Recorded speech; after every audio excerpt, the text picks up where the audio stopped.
আমাদের বাজার ঘাট বেশ অস্থিতিশীল একটা অবস্থা বিরাজ করছে। সদাইপাতি করতে গিয়ে সাধারণ মানুষের নাভিশ্বাস হয়ে যাচ্ছে।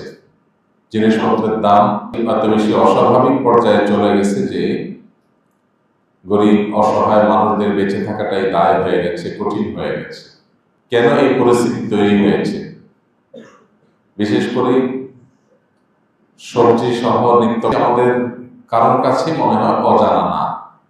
আমরা সবাই কম বেশি জানি যে কেন এগুলোর দাম এভাবে বাড়ছে। আমাদের দেশে আজকে নতুন নয়, সব সময় সব আমলেই আমরা দেখি একটা অসাধু সিন্ডিকেট তারা দেশের বাণিজ্য নিয়ন্ত্রণ করে এবং তাদের এই নিয়ন্ত্রণের কারণে, তাদের এই সিন্ডিকেট বাজি, এই মজুতদারির কারণে জিনিসপত্রের দাম অস্বাভাবিক পর্যায়ে বৃদ্ধি পায়। এই যে মজুতদারি করা এবং সিন্ডিকেট করা, এই মানুষগুলোর উল্লেখযোগ্য অংশ, সবচেয়ে বড় অংশ স্বাভাবিকভাবে সঙ্গত কারণে মুসলমান, নিজেদেরকে মুসলমান দাবি করেন এই মানুষরাই এই সমস্ত কাজগুলো করছে। এবং শুধু তাই নয়, আমরা পত্রপত্রিকার পাতায় কিংবা টেলিভিশনের স্ক্রিনে যে সমস্ত অসাধু ব্যবসায়ী ধরপাকড়ের ছবি দেখতে পাই, ভিডিও দেখতে পাই, তার বেশিরভাগই দেখা যায় মুখে মাশাআল্লাহ দাঁড়িয়ে আছে, মাথায় একটা সুন্দর টুপিও আছে, একটা গায়ে পাঞ্জাবিও আছে, কারো কারো কপালে মাশাআল্লাহ বেশ সুন্দর সাইজের সিলও আছে। আমি জানি না এটা তাদের ব্যবসার পণ্য কিনা, এই লেবাসগুলো তাদের ব্যবসার পণ্য কিনা আমি জানি না।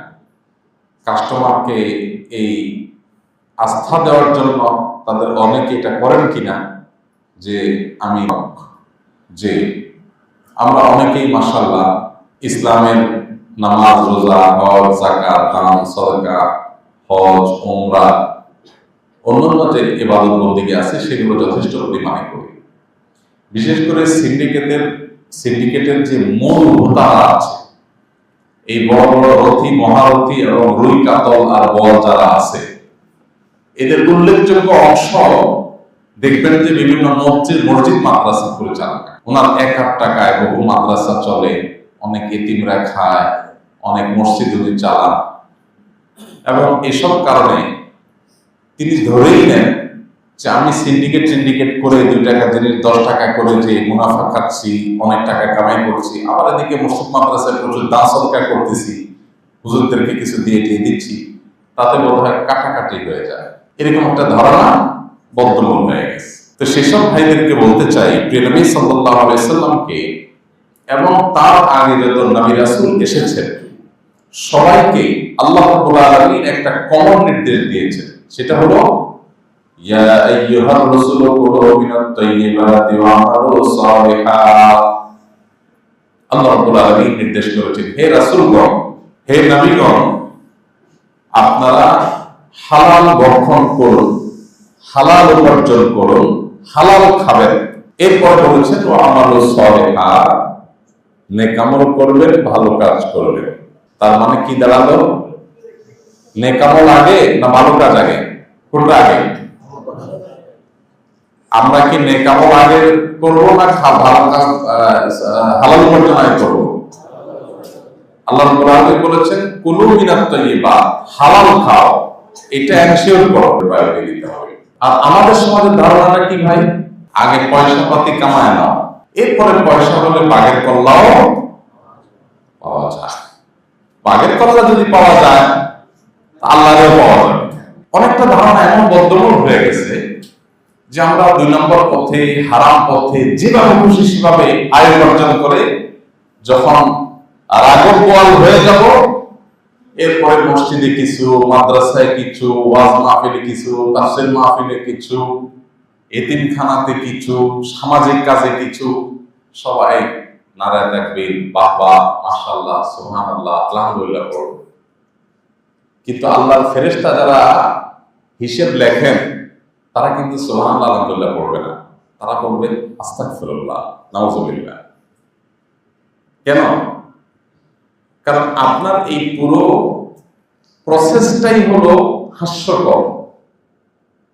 আপনি গাছের গোড়া কেটে আগে পানি ঢালছেন, যেখানে স্বয়ং আল্লাহ তার নবী রাসূলদেরকে বলছেন, ইয়া আইয়ুহার রাসূলু কুলু মিনাত তাইয়্যিবাত, হে রাসূলগণ হালাল খাবেন, এটা এনশিওর করবেন, ওয়া আমালু সালিহা, এরপরে বলেছেন ভালো কাজ করবেন, উপার্জনটা ঠিক রাখবেন, এখানে যেন কোনো ভেজাল না ঢুকতে পারে, পিওর যেন থাকে, হালাল যেন হয়, কারোর রক্ত চুষে যেন উপার্জন না হয়, মানুষের কষ্ট দিয়ে যেন উপার্জন না হয়, কারোর অধিকার নষ্ট করে যেন উপার্জন না হয়, হারাম এবং অবৈধ পথে যেন উপার্জন না হয়, এটা এনশিওর করবে এবং পাশাপাশি তারপরে নেক আমল করবে। ভাইরা আমার, দুর্ভাগ্যজনক বিষয় হলো যে আমরা অনেকে ইসলামকে ভালো করে বুঝতে অক্ষম হয়েছি, সক্ষম হইনি, যার কারণে আমরা আমাদের এই ভেজালে ভরা জিন্দেগি, ভেজালে ভরা জীবন, এটাকেই মনে করেছি যে ইসলাম। আল্লাহ তাআলা আমাদের ব্যবসায়ী ভাইদেরকে হেদায়েত দান করুন। ইসলাম চায় সমাজে দ্রব্যের সাধারণ প্রবাহ এটা যেন ঠিক থাকে, এখানে যেন কোনো প্রকার কৃত্রিমতা, কোনো প্রকার কারসাজি, কোনো প্রকার মধ্যস্বত্ব ভোগী হয়ে কেউ যেন ক্রাইসিস সৃষ্টি করতে না পারে। নবী করিম সাল্লাল্লাহু আলাইহি ওয়াসাল্লামকে সাহাবায়ে কেরাম বলেছিলেন, হে আল্লাহর রাসূল, আপনি দ্রব্যের দাম ফিক্স করে দেন যাতে কেউ কম বেশ করতে না পারে। নবী করিম সাল্লাল্লাহু আলাইহি ওয়াসাল্লাম এ ব্যাপারে অপারগতা প্রকাশ করেছিলেন। দেখো, আল্লাহ তাআলাই এর মূল্য নির্ধারণ করবেন, অর্থাৎ যখন থাকবে না, তখন যখন ক্রাইসিস হবে, তখন দুষ্প্রাপ্য হবে, আর না হলে স্বাভাবিক অবস্থা স্বাভাবিক থাকবে, আমি সেখানে ইন্টারফেয়ার করব না। এখন কেউ বলতে পারেন, তার মানে কি আজকের জীবনে, আজকের পৃথিবীতে যে বিভিন্ন দেশে সরকারি ভাবে মূল্য নির্ধারণ করে দেওয়া, এটা কি এই হাদিসের আলোকে অন্যায়? উত্তর হলো না। এখানে মূল্য নির্ধারণ করার উদ্দেশ্য হয় ন্যায্যতা নিশ্চিত করা, জুলুমের পথ বন্ধ করা। উদ্দেশ্য যখন ভালো হয় তখন সে কাজ করাটা অন্যায় হয় না। নবী করিম সাল্লাল্লাহু আলাইহি ওয়াসাল্লামের সমাজে এই চ্যালেঞ্জটা এইভাবে ছিল না, সেজন্য তিনি সেখানে হস্তক্ষেপ করতে চান নাই, বরং তখনকার পৃথিবীতে বা পরবর্তীতে বা এমনও অনেকে আছেন যে মূল্য নির্ধারণ করার ক্ষেত্রে জুলুমের চিন্তা করেই মূল্য নির্ধারণ করেন। মূল্য নির্ধারণ যারা করেন, শস্যের ভিতরে ভূত থাকলে যা হয়, তারা অনেকে সেরকম কাজ করে। তো নবী করিম সাল্লাল্লাহু আলাইহি ওয়াসাল্লাম বলেছেন, লা ইয়াহতাকিরু ইল্লা খাতি, পণ্যের বাজারে সিন্ডিকেট করে, মজুতদারি করে যারা ক্রাইসিস সৃষ্টি করে, অধিক মুনাফা অর্জন করার প্ল্যান পরিকল্পনার পেছনের মাস্টার মাইন্ড যারা থাকে, নবী সাল্লাল্লাহু আলাইহি ওয়াসাল্লাম বলেছেন, এরা পাপিষ্ঠ এবং পাপাচারী, অপরাধী ছাড়া, কোনো গুনাহগার ছাড়া কোনো মানুষ এই মজুতদারি করতে পারে না। নবী করিম সাল্লাল্লাহু আলাইহি ওয়াসাল্লাম বলেন যে পণ্যের মূল্য আছে, এই মূল্যকে যদি পেছন থেকে কেউ নিয়ন্ত্রণ করবার জন্য কারসাজি করে, পণ্য যেগুলো আছে সেগুলো সরায় রাখলো, সিন্ডিকেটের আগাগোড়া সবাই একই চেইনে কাজ করলো যে পণ্য সরায় রাখো, ক্রাইসিস সৃষ্টি হোক, তাহলে গভর্নমেন্ট বিপদে পড়ো, সাধারণ মানুষের নাবিশ্বাস হোক, এবং এই চান্সে যখন ক্রাইসিস হয়ে যাবে তখন এবার মজুতদারি করা মালগুলো বের করে অধিক দামে আমরা বিক্রি করে মুনাফা অর্জন করব। এই কাজ যারা করে, নবী করিম সাল্লাল্লাহু আলাইহি ওয়াসাল্লাম বলেছেন, ফাইন্না হাক্কান আলাল্লাহি আন ইয়াবআদাহু বিআসামি মিনান নার ইয়াউমাল কিয়ামা, কিয়ামতের দিন তাকে জাহান্নামের কুণ্ডের উপর বসিয়ে শাস্তি দেওয়া, এটা আল্লাহ তাআলার উপরে অবধারিত হয়ে যায়, অপরিহার্য হয়ে যায়। সেই ব্যবসায়ী সেজদা দিতে দিতে কপালে দাগ ফেলে দিতে পারে, সেই ব্যবসায়ী প্রতি রমজানে মক্কা শরীফ গিয়ে ইতিকাফে বসে থাকতে পারে, সেই ব্যবসায়ীর দাড়ি 1 হাত লম্বা হতে পারে, সেই ব্যবসায়ী তার জুব্বা গায়ে থাকতে পারে, পাঞ্জাবি গায়ে থাকতে পারে, লম্বা লম্বা লেকচার দিতে পারে, অনেক সামাজিক কাজ করতে পারে, মসজিদ মাদ্রাসা পরিচালনা করতে পারে, ওয়াজ মাহফিল করতে পারে, হুজুরদের দাওয়াত দিয়ে খাওয়াইতে পারে, এমনকি হারাম শরীফের ইমাম সাহেবকে বাসায় দাওয়াত দিয়ে খাওয়াইতে পারে। কিন্তু এই ব্যবসায়ীকে আল্লাহ তাআলা বলেছেন আল্লাহর উপরে অপরিহার্য হয়ে যায়, তার এই অসাধু কর্মের কারণে তাকে জাহান্নামের আগুনের উপর আল্লাহ তাআলা তাকে বসিয়ে শাস্তি দিবেন। ভাইরা আমার, অন্যায়ভাবে অর্থ আত্মসাৎ করে, অবৈধ পথে ব্যবসা করে আপনি ধনী হতে পারবেন, সুখী হতে পারবেন না। ধনী হওয়া এক জিনিস, সুখী হওয়া আরেক জিনিস। সমাজে বহু ধনী আছে, সুখী না, তাহলে ভিন্ন কথা। আর যদি আপনি বলেন যে না, আমি সুখ চাই, শান্তি চাই, তাহলে মনে রাখবেন, মানুষের রক্ত চোষা টাকা দিয়ে কখনো মানুষ সুখ শান্তি পায় না। আপনি কাউকে দেখাতে পারবেন না। যতজন আছে দেখবেন যে এক একজনের ভিতরে এক একটা ত্রাস চলছে, এক একজনের ভিতরে এক একটা ভয়াবহ দৃশ্য অবস্থা চলছে। আল্লাহ রাব্বুল আলামিন এই দুষ্ট চক্র থেকে আমাদের এই প্রিয় স্বদেশকে হেফাজত করুন। কবে আমরা মুক্তি পাবো এই দেশের মানুষ আমরা জানি না, তবে মুক্তির জন্য এই দেশের মানুষ হাহাকার করছে। এই যে এত বড় একটা পরিবর্তন কেন হয়েছে? মানুষের দেয়ালে পিঠ থেকে গেছে, মানুষকে দাস বানিয়ে ফেলা হয়েছে। যদি সেই চক্রই ঠিক থাকে, শুধুমাত্র হাতগুলো বদল হয়, লোকগুলো পরিবর্তন হয়, তাহলে এই বাংলাদেশ তো মানুষ চায় নাই, এটা তো আমরা চাই না। আমার এক পরিচিত লোক, তিনি একটা বাস কিনেছেন, ঢাকা টাঙ্গাইল এই রুটে তিনি বাসটা ছাড়বেন। তো লাইন পাওয়ার জন্য চেষ্টা করছেন অনেক দিন থেকে। তো ওনাকে বলা হলো $1,10,000 হলে ব্যবস্থা করা যায়। তো আমি বললাম যে আমার জানা ছিল যে এগুলো তো শেষ হয়ে গেছে, যারা সব কারবারি করে এরা তো সব পলাতক। তো আমাকে ওই ভাই বললেন, না ভাই, ওরা পলাতক হয়েছে, ফিগার ওইটাই আছে, অ্যামাউন্ট ওইটাই আছে, শুধু হাত বদল হয়েছে, লোক চেঞ্জ হয়েছে। কেউ পেছন থেকে অন্য লোক দিয়ে নেয়, আর কোনো শুধু লোক চেঞ্জ হয়ে গেছে। এই কালকের 2 দিন আগে ঘটনা, আমার জানা ছিল। আমরা এতদিন দৌড় দিতাম, রাস্তাঘাটে ট্রাক আটকে চাঁদাবাজি করা, সেজন্য জিনিসপত্রের দাম বাড়ে। এখন কারা করছে? যারাই করুক, এদেশে শুধুমাত্র এই সিন্ডিকেটটা যদি তুলে দেওয়া যায়, ভেঙে ফেলা যায়, তাহলে জিনিসপত্রের দাম অনেকখানি অটোমেটিক কমে যাবে। আমরা সবাই জানি, কৃষক অতিরিক্ত দেওয়া লাগলো ভোক্তাকে, সেটা যদি কৃষক পাইতো তাহলে তো দুঃখ হালাল হয়ে যেত, যে কৃষক ভাই গরিব মানুষ সে পেয়েছে, সে পাচ্ছে না, পাচ্ছে ওই মধ্যস্বত্বভোগীরা। এদের বিরুদ্ধে সামাজিক সংগ্রাম গড়ে তোলার কোনো বিকল্প নাই। প্রত্যেকটা মানুষকে জাগতে হবে এবং জাগাতে হবে, এই দুষ্ট চক্র ভাঙতে হবে। এটা যদি না ভাঙেন, তাহলে সেক্ষেত্রে এই জুলুমকে যদি আপনি মেনে নেন, তো আজকে হয়তো আপনার গা সওয়া হচ্ছে, আগামীকালকে কিন্তু আপনার সহ্য সীমার বাইরে চলে যাবে। অতএব এই ব্যাপারে আমাদের সবাই সোচ্চার থাকতে হবে। আল্লাহ তাআলা আমাদের সবাইকে সেই তৌফিক দান করুন। অন্য একটি বর্ণনায় বর্ণিত হয়েছে, আল জালিবু মারজুক ওয়াল মুহতাকিরু মালউন। স্বাভাবিক পণ্য প্রবাহের মাধ্যমে ন্যায্য মূল্য নিয়ে যারা পণ্যের প্রবাহ এবং সরবরাহ ঠিক রাখে, এই ব্যবসায়ীদেরকে নবী সাল্লাল্লাহু আলাইহি সাল্লামের ভবিষ্যৎবাণী করা হয়েছে যে তারা আল্লাহর পক্ষ থেকে রিজিক প্রাপ্ত হবে। তাদেরকে যে লাভ, তাদের যে মুনাফা আল্লাহ তাআলা দিবেন, এটা তাদের জন্য সুখকর রিজিকের মাধ্যম হবে, সুখকর রিজিক হবে। পক্ষান্তরে কেউ যদি সিন্ডিকেট করে, কারসাজি করে, কৃত্রিম সংকট সৃষ্টি করে, তারা যদি মজুতদারি করে, মাল সরিয়ে রেখে ক্রাইসিস সৃষ্টি করে অধিক মুনাফা অর্জন করে, মানুষের রক্ত চষে গরিব মানুষকে কষ্ট দেয়, তো নবী সাল্লাল্লাহু আলাইহি ওয়াসাল্লামের হাদিসের ভাষ্য বলছে এরা হবে মালউন, অভিশপ্ত। আল্লাহর গজব তাদের জন্য অবধারিত, সম্পদের পাহাড় গড়তে পারে, সুখের ঠিকানা তারা পাবে।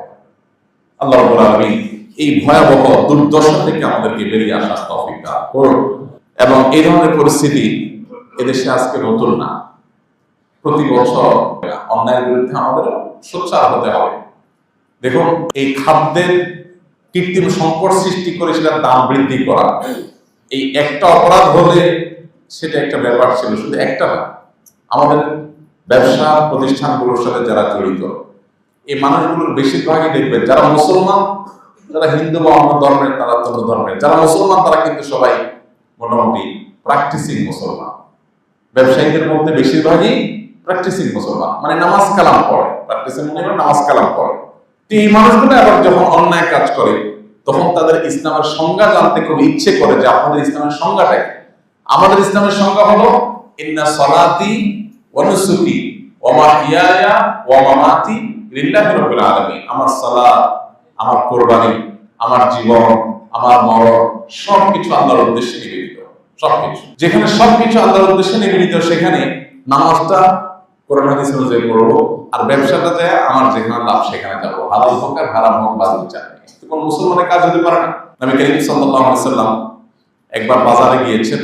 বাজারে গিয়ে দেখতে পেলেন এক লোক কিছু খাদ্যশস্য বিক্রি করছে। তার খাদ্যশস্যের যে স্তূপ, এটা দেখে সম্ভবত নবী করিম সাল্লাল্লাহু আলাইহি ওয়াসাল্লাম সুন্দর হয়েছে যে উপর দিয়ে সে ভালোগুলো দিয়ে রেখেছে, ভেতরে বোধহয় খারাপগুলো।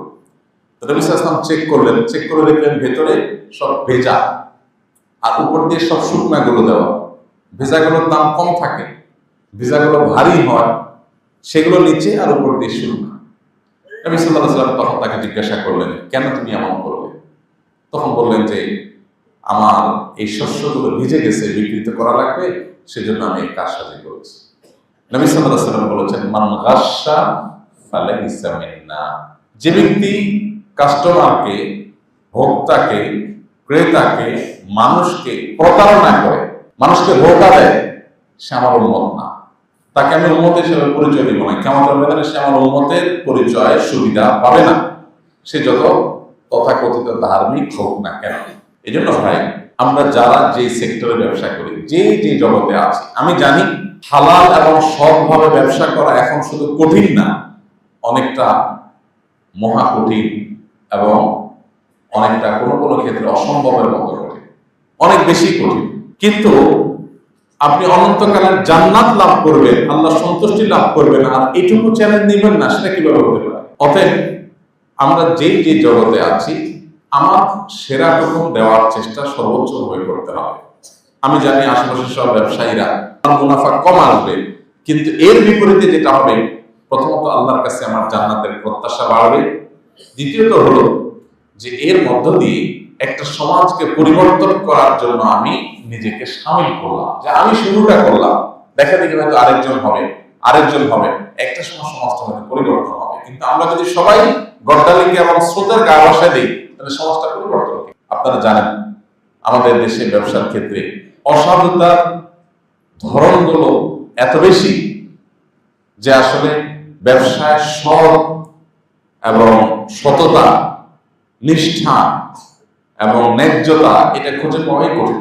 বিশেষ করে খাদ্য পণ্যের ব্যবসা যারা করেন, সেখানে ভেজাল দেওয়ার প্রবণতা এত বেশি যে খাদ্যে ভেজাল দিতে দিতে আমাদের দেশে এখন এমন একটা চরম অবস্থা বিরাজ করছে যে এই দেশে যত দিন যাচ্ছে হার্টের রোগী, কিডনির রোগী, ক্যান্সারের পেশেন্ট তত তরতর করে বাড়ছে, প্রতি বছর প্রতিনিয়ত বাড়ছে। ক্যান্সার তো এখন ঘরে ঘরে পৌঁছে গেছে। এখন তো 2-4-5টা ফ্যামিলিতে খোঁজ করলে একজন ক্যান্সার পেশেন্ট পাওয়া যায়, কিডনির পেশেন্ট পাওয়া যায়। আরো কয়েক বছর আগের কথা একজন ডাক্তার আমাকে বলেছিলেন, বাংলাদেশে তিনি কিডনি ডাক্তার, বলছিলেন যে যতগুলো ডায়ালাইসিস মেশিন আছে, কিডনি ডায়ালাইসিস করার যত মেশিন আছে, এই মেশিনগুলোর একটাতেও স্লট খালি থাকে না, এই পরিমাণ কিডনির রোগী বাড়ছে। ক্যান্সারের কথা, শুধু আমার ফ্যামিলিতে, আমার বাড়িতে 7-8 জন ক্যান্সারের রোগী, এর ভিতরে কয়েকজন অলরেডি মারা গেছে, বাকিরা সাফার করছে। এভাবে বিভিন্ন জেলাতে আপনি খোঁজ খবর নিয়ে দেখবেন যে ঘরে ঘরে ক্যান্সারের রোগী, ঘরে ঘরে কিডনির পেশেন্ট, ঘরে ঘরে হার্ট অ্যাটাক, এবং মানুষের মৃত্যুর হার হার্ট অ্যাটাকে সবচেয়ে বেশি। এগুলো কোথা থেকে হয়? এগুলো হওয়ার যদি 10টা বা 20টা কারণ থাকে, তার সবচেয়ে বড় এবং শীর্ষের কারণ হলো আমাদের খাদ্যের ভেজাল। তো যারা খাদ্যে ভেজাল করে, এদের জন্য কঠোর আইন প্রণয়ন করা দরকার। এখন যারা আইন প্রণয়ন করবে এবং আইন যারা প্রয়োগ করবে, তারাই যদি ওখান থেকে মাসিক খায়, মাসোহারা পায়, সুবিধা পায়, তাহলে পরিবর্তনটা করবে কি? কিন্তু এটা নিয়ে আমাদের সোচ্চার হতে হবে এবং কথা বলতে হবে। আর যাদেরকে আল্লাহ তৌফিক দিয়েছে, ব্যবসা বাণিজ্যে যারা আছেন, তারা সাধ্যের সবটুকুন দিয়ে একা হলেও সংগ্রাম করার চেষ্টা করবেন। একা হলেও, কেউ আমার কথা না শুনুক, আমার যা রুটি রুজি হয় তা দিয়ে, অন্যরা তো গাড়ি বাড়ি করছে, আমার বেঁচে থাকাটাই দায়, হোক সেটাই। তারপরও আমি যদি সেটা করি, দিন শেষে আমার সান্ত্বনা হবে, এই দেশটাকে পরিবর্তনের জন্য আমি বুক টান করে একা লড়ে যাচ্ছি ইনশাআল্লাহ। আল্লাহ রাব্বুল আলামিনের কাছে এই ঈমানদার জান্নাতের প্রত্যাশা করতে পারেন, যে ঈমানদার তিনি সততার পরিচয় দিবেন।